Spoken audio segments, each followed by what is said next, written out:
దానికి ఈ జూమ్లో పాల్గొనడానికి మనతో ఉన్నారు. ఫస్ట్ మొదటిగా వినోద్ కుమార్ గారు, గుడ్ ఈవినింగ్. మొదట మీరే ఈ తీర్పుని చాలా స్పష్టంగా ఇది క్యాస్ట్ క్లాసిఫికేషన్ కాదు, క్లాస్ క్లాసిఫికేషనే, ఇక్కడ వర్గీకరణ జరిగినట్టు మనం అనుకోవడానికి లేదు, ఇందులో చాలా మెలికలు ఉన్నాయి, ఈ 500 పేజీలు నేను చదివి చెప్తున్నా అని మొదటిగా మీరే ఈ తీర్పుని చాలా స్పష్టంగా జనానికి వివరించారు.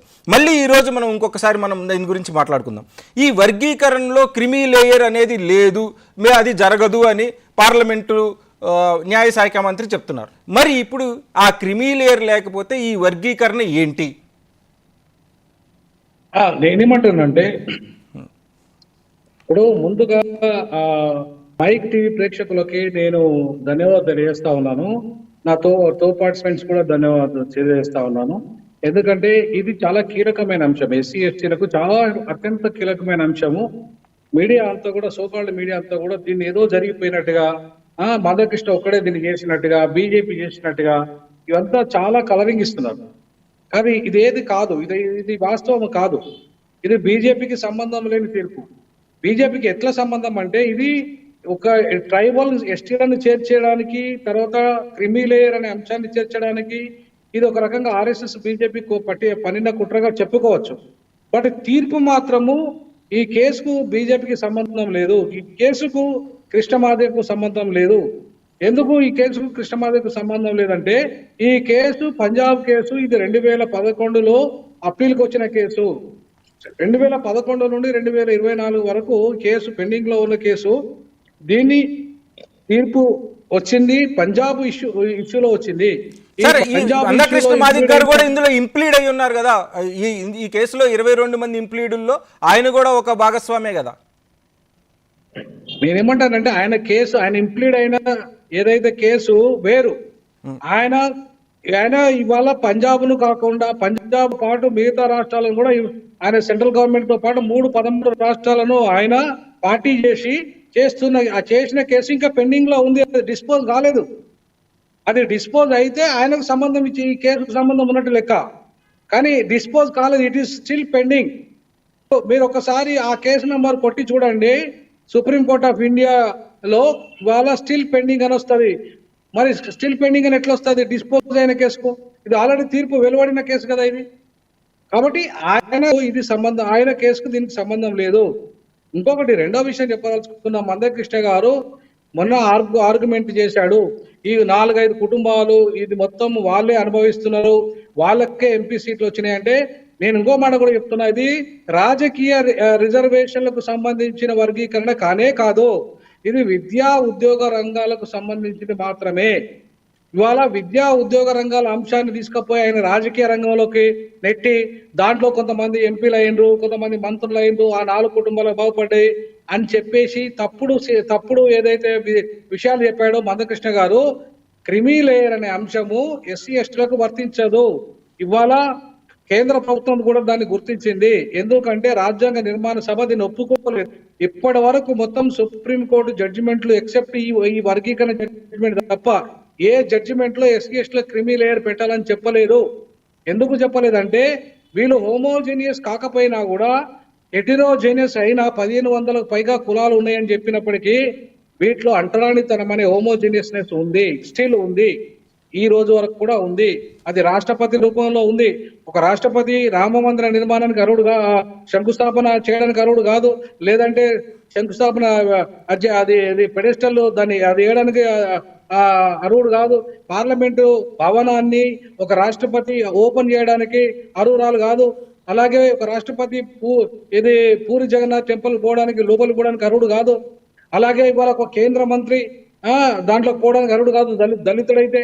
అట్లాగే నాలాంటి వాడు ఒక ప్రొఫెసరు దాదాపు 10-12 దేశాలు తిరిగి, అంబేద్కర్ చదువుకున్న Columbia, London school of economics లో, ఆక్స్ఫర్డ్ లాంటి వాటిలలో పరిశోధన పత్రాలు సమర్పించి ప్రపంచ సదస్సులు పోయినప్పటికీ కూడా నాకు ఇల్లు కిరాయి దొరకడం లేదు.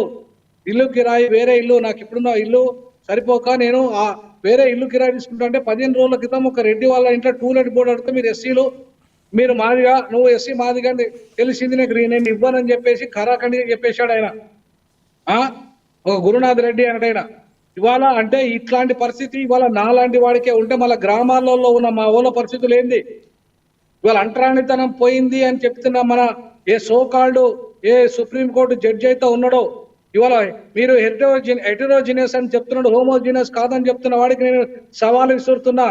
ఇవాళ నీకే నేను లేఖ రాస్తా, ఏ గవాయి అయితే ఉన్నాడో ఆ గవాయికే నేను లేఖ రాస్తా, ఛాలెంజ్ చేసి విసురుతున్నా. ఈ దేశంలో అంటరానితనం పోయిందా? పోతే ఈ దేశంలో ఇన్ని రకాలుగా అంటరానితనానికి సంబంధించిన హత్యలు ఎందుకు జరుగుతున్నాయి? ఎందుకు అవమానాలు జరుగుతున్నాయి? ఎందుకు కూల్చివేత జరుగుతున్నాయి? ఎందుకు కనీసము ఇవాళ ప్రమోషన్ లో రిజర్వేషన్ ఇవ్వడం లేదు? ఇవాళ చర్చికి పోతే ఎందుకు క్యాస్ట్ సర్టిఫికేట్ ఇవ్వడం లేదు? ఇవాళ అనేక రకాల అవమానాలు, అన్యాయాలు, అణిచివేత, హత్యలు, కుల వివక్ష కారణంగా ఎందుకు జరుగుతున్నాయో గవాయి గారు, గౌరవనీయులైన గవాయి గారు చెప్పాలి. మేము హెటరోజీనియస్ కరెక్టే, మేము 1500 కులాలు ఒకటి కాదు కరెక్టే, కానీ అంటరాని వాళ్ళుగా మేమంతా ఒకటే. అంటరాని తనం ఉన్నంత కాలం క్రిమి లేయర్ అనేది మాకు వర్తించదు. ఇది రాజ్యాంగ నిర్మాణ సభ్యులందరూ అంగీకరించారు. బాబాసాహెబ్ అంబేద్కర్ ఆర్గ్యుమెంట్ అందరూ కూడా అంగీకరించారు. అందుకే రాజ్యాంగ నిర్మాణ సభ ఒప్పుకోలేదు. అందుకే ఇప్పటిదాకా సుప్రీంకోర్టులో అయిన జడ్జిమెంట్స్ అన్నిట్లలో కూడా ఒప్పుకోలేదు. ఈవెన్ మీరు ఏదైతే చెప్తున్న ఇవాళ రిజర్వేషన్లకు సంబంధించిన జడ్జిమెంట్ ఏదైతే ఇంద్రశాని కేసు ఉందో, ఇంద్రశాని కేసులో స్పష్టంగా చెప్పింది క్రిమి లేయర్ అనేది వర్తించదు. ఈవెన్ బీసీలకు కూడా క్రిమి లేయర్ వర్తించని చెప్పింది ఇంద్రశాని కేసులో. ఈవెన్ ఎస్సీ ఎస్టీలకు వర్తించే ప్రశ్నే లేదని చెప్పింది ఇంద్రశాని కేసులో. అట్లాంటి కేసులో ఇవాళ ఎట్లా ఈయన తీసుకుంటాడు గవాయి గారు, ఒక దళితురాయి ఉండి ఎట్లా ఇవాళ క్రిమి లేయర్ ని సమర్థిస్తాడు? ఎట్లా ఆయన జడ్జిమెంట్ మిగతా నలుగురు సమర్థిస్తారు? ఇవాళ పార్లమెంట్ లో ఆయన అంటే చట్టం చేయని ప్రధానమంత్రి ఇవాళ క్రిమి లేయర్ గురించి ఆయనకు మాట్లాడే నైతిక అర్హత ఎక్కడండి? క్రిమి లేయర్ వర్తించదని ఆయన చెప్తే, సుప్రీంకోర్టు క్రిమి లేయర్ ఉందని చెప్తే ఆయన దాని పార్లమెంట్ లో ఆ తీర్పు మీద చట్టం మాటకు విలువ ఉంటది. మీద చట్టం చేయాలి. చట్టం చేసి మేము సుప్రీంలకు వర్తింపు, ఇది ఈ తీర్పును మేము అంగీకరించామని చెప్పేసి ఆయన పార్లమెంట్ లో దాన్ని చట్టం చేసేసి ఫస్ట్ ఒక ఆర్డినెన్స్ తీసుకొచ్చి ఆ తీర్పు మీద ఆర్డినెన్స్ తెచ్చిన తర్వాత ఆ తీర్పు మీద చట్టం చేస్తే మేము నమ్ముతాము ఎవరు ప్రధానమంత్రిని. అంతేగాని క్రిమిలేయర్ వర్తించదు, మేము క్యాబినెట్ లో చర్చించడం అంటే క్యాబినెట్ లో చర్చిస్తే సరిపోతుందా? ఆర్డినెన్స్ చేయండి, ఆ తీర్పు మీద ఆర్డినెన్స్ చేయండి. ఫస్ట్ ఆర్డినెన్స్ తెచ్చిన తర్వాత మీరు క్రిమిలేయర్ వర్తించదని పార్లమెంట్ లో చట్టం చేయండి. అట్లాగే పార్లమెంట్ లో ABCD అని పెట్టండి, పార్లమెంట్ లో పర్మనెంట్ గా చట్టం చేయండి. నిజంగా 341 తో సంబంధం లేకుండా ABCD చేసుకోవచ్చు అని రాష్ట్ర ప్రభుత్వాలు చెప్పడం కాదు. రాష్ట్ర ప్రభుత్వాలకు 341 కు సంబంధమే లేదు. కేంద్ర ప్రభుత్వానికి మాత్రమే ఉంది 341 కు. కేంద్ర ప్రభుత్వం మాత్రమే 341 విషయంలో చట్ట సవరణ చేసే అధికారం ఉంది. రాష్ట్ర ప్రభుత్వాలకు లేనే లేదు. ఈవెన్ క్యాస్ట్ సెన్సస్ లేకుండా సైంటిఫిక్ డేటా ఎట్లా తీసుకుంటారు? ఏ రకంగా ఏ నిబంధనల ప్రకారం ఒక రాష్ట్ర ప్రభుత్వానికి కుల గణన చేసే అధికారం ఉంది? ఇవాళ బీహార్ లో ఏం జరిగింది? బీహార్ లో కుల గణన చేసిన తర్వాత ఇవాళ హైకోర్టు స్టే ఇచ్చింది, కొట్టేస్తే సుప్రీంకోర్టు స్టే ఇచ్చింది. ఇవాళ సుప్రీంకోర్టే కుల గణన నిజంగానే ఇదే గవాయి, ఇదే చంద్రచూడ్ ఎందుకు స్టే ఇచ్చారు? ఇదే కదా సుప్రీంకోర్టు బెంచ్, వీళ్ళదే కదా, ఈ బెంచే కదా. ఇవాళ వాళ్ళు ఎందుకు స్టే ఇచ్చారు ఇవాళ బీహార్ లో? అంటే బీహార్ లో కుల వద్దని చెప్తున్న వీళ్ళే ఇవాళ మా షెడ్యూల్ కులాలకు షెడ్యూల్ తరగతులు మాత్రం వర్గీకరణ చేసుకోవచ్చు అని చెప్తారు. మళ్ళీ వీళ్ళే క్రిమి లేయర్ గురించి ఇవాళ ఎస్సీ ఎస్టీలకు వర్తించదని రాజ్యాంగం చెప్తే ఇవాళ వీళ్ళే దాన్ని అమలు చేస్తారు. వినోద్ కుమార్ గారు, ఆ తీర్పులో మనకి డిగ్రీ ఆఫ్ అన్టచబిలిటీ అంటే ఒక్కొక్క కులానికి సంబంధించిన వివక్ష ఒక్కొక్కలా ఉంది అని చంద్రచూడ్ గారు ప్రస్తావించడం అది కరెక్టేనా? అంటే అన్టచబిలిటీలో డిగ్రీ ఆఫ్ అన్టచబిలిటీస్ ఏమైనా ఉన్నాయా? నేను ఒక మాట అంటానండి, డిగ్రీ ఆఫ్ అన్టచబిలిటీ అనేది లో లేదండి, అన్టచబిలిటీలో కాదు, బీసీలలో ఉంది, నేత కాని వృత్తిలో ఉంది. వృత్తి అనేది నేత కాని అని చెప్పింది ఏంది? నేత కాని వృత్తిలో కొన్ని అన్టచబిలిటీ లేనాడు. వాస్తవమే, నేత కాని వృత్తి చేసే వాళ్ళకు అన్టచబిలిటీ తక్కువనే ఉంటది. ఇవాళ చాకలోళ్ళు ఉన్నారు, చాకలోళ్ళకు అన్టచబిలిటీ ఉంటుందా? కానీ డిగ్రీ ఆఫ్ అన్టచబిలిటీగా చూస్తే మాత్రం వాళ్ళ బట్టలు బయట వేస్తారు. వాళ్ళు రెడ్డోళ్ళు, కమ్మోళ్ళు, లేదంటే బ్రాహ్మణులు వాళ్ళ బట్టలు ఏం చేస్తారు? వీళ్ళు ఉతకడానికి వేసే బట్టలు దర్వాజా అవతల వేస్తారు. అది కూడా ఒక రకమైన అన్టచబిలిటీ. కానీ ఆ అన్టచబిలిటీ అనేది ఇవాళ షెడ్యూల్ కులాలకు కానీ షెడ్యూల్ ట్రైబ్స్ కానీ సంబంధించిన అన్టచబిలిటీ కాదు. అది కేవలము వృత్తిపరమైంది. ఇది మనుషులుగా చూడని అన్టచబిలిటీ. మనుషులు పక్కన భోజనం చేయని అన్టచబిలిటీ. పక్కకు నిలబడద్దు, నువ్వు టచ్ చేస్తే నువ్వు మైలపడతా, నువ్వు తాగిన నీళ్లు తాగితే నేను మైలపడతా, నీ నీడ పడితే మైలపడతా, నువ్వు నా ఇంట్లో కిరాయి తీసుకుని నా ఇంట్లో అడుగు పెడితే మైలపడతా, నువ్వు నా గుళ్ళోకి వస్తే మైలపడిపోతావు, దేవుడు మైలపడిపోతాడు.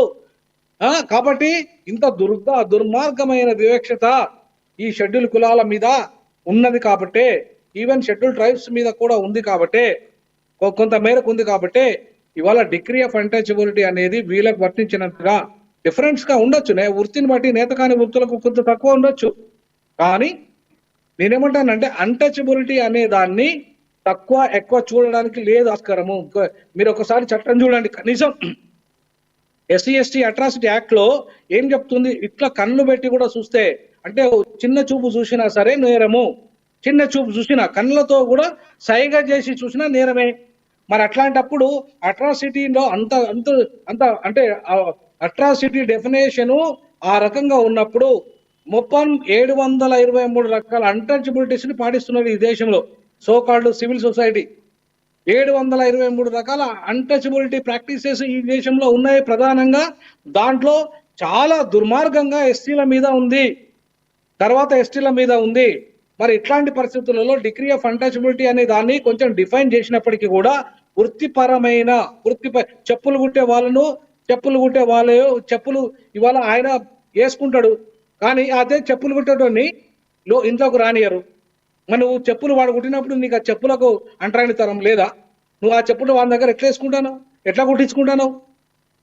అది ఆ వృత్తి ఏమైంది అయినప్పుడు, ఓ పాకి పనివాడి వృత్తి ఏమైంది అయినప్పుడు ఆ పాకి పని వాడితో నువ్వు ఇంట్లో ఎట్లా నీ బాత్రూమ్ ఉంటున్నావు, ఎట్లా నీ పియ్య తెచ్చుకుంటున్నావు, ఎట్లా నీ ఒక కాలువలను క్లీన్ చేయించుకుంటున్నావు?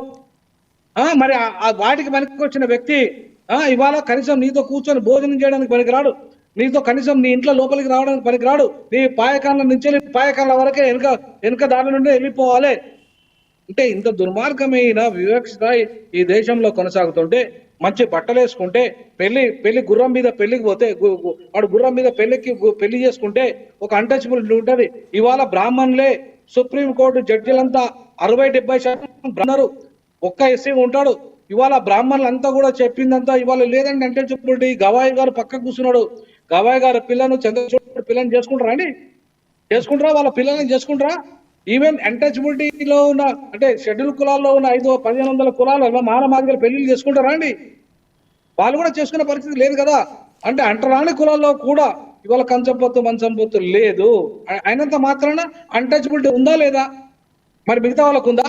ఒక చంద్రచూడ్ ఉందా అంటే, లేదంటే ఒక బీసీలకు ఉందా? మిగతా అగ్రవర్ణ అన్టచబిలిటీ మరి గవాయి గారికి లేదా? ఖాళీ సుప్రీంకోర్టులో ఉన్నంత మాత్రాన, వారు చేసినంత మాత్రాన ఆయనకు అన్టచబిలిటీ వర్తించదా?